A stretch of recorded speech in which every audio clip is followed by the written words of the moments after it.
హిందువుల 500 ఏళ్ల నాటి కల నేటితో సాకారమయ్యింది. రాముడు జన్మించిన అయోధ్యలోనే భవ్య రామ మందిర నిర్మాణం పూర్తి చేసుకుంది. ఈ క్రమంలోనే అయోధ్య ప్రాణప్రతిష్ఠ కార్యక్రమం సందర్భంగా మొదటి రోజు కేవలం ప్రత్యేక అతిథులకు మాత్రమే అయోధ్యలోకి ఆహ్వానం అందించారు. ఇక రేపటి నుంచి సాధారణ భక్తులకు అయోధ్య రాముని దర్శించుకునే భాగ్యం కల్పిస్తున్నారు.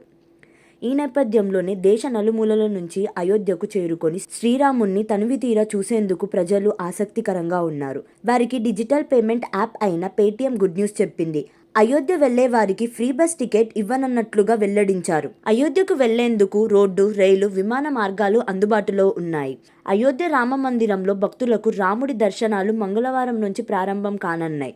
దీంతో ఇప్పటికే కొన్ని రోజుల వరకు బస్సులు, ట్రైన్లు, విమానాల్లో టికెట్లు బుక్ అయిపోయాయి.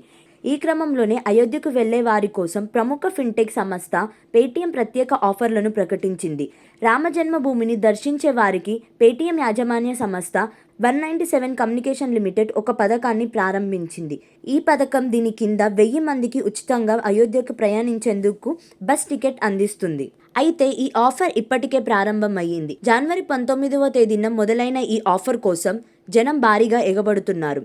పేటీఎం మొబైల్ యాప్ ద్వారా టికెట్ బుక్ చేసుకునే మొదటి 1000 మంది ప్రయాణికులకు మాత్రమే ఈ ఉచిత బస్ టికెట్ అందిస్తున్నట్లు పేటీఎం సంస్థ పేర్కొన్నది. అయితే ఈ ఫ్రీ బస్ టికెట్ పొందేందుకు పేటీఎం యాప్లో టికెట్ బుక్ చేసుకునే సమయంలో ఆఫర్ను పొందడానికి బస్ అయోధ్య అనే ప్రోమో కోడ్ని ఉపయోగించాల్సి ఉంటుందని తెలిపింది.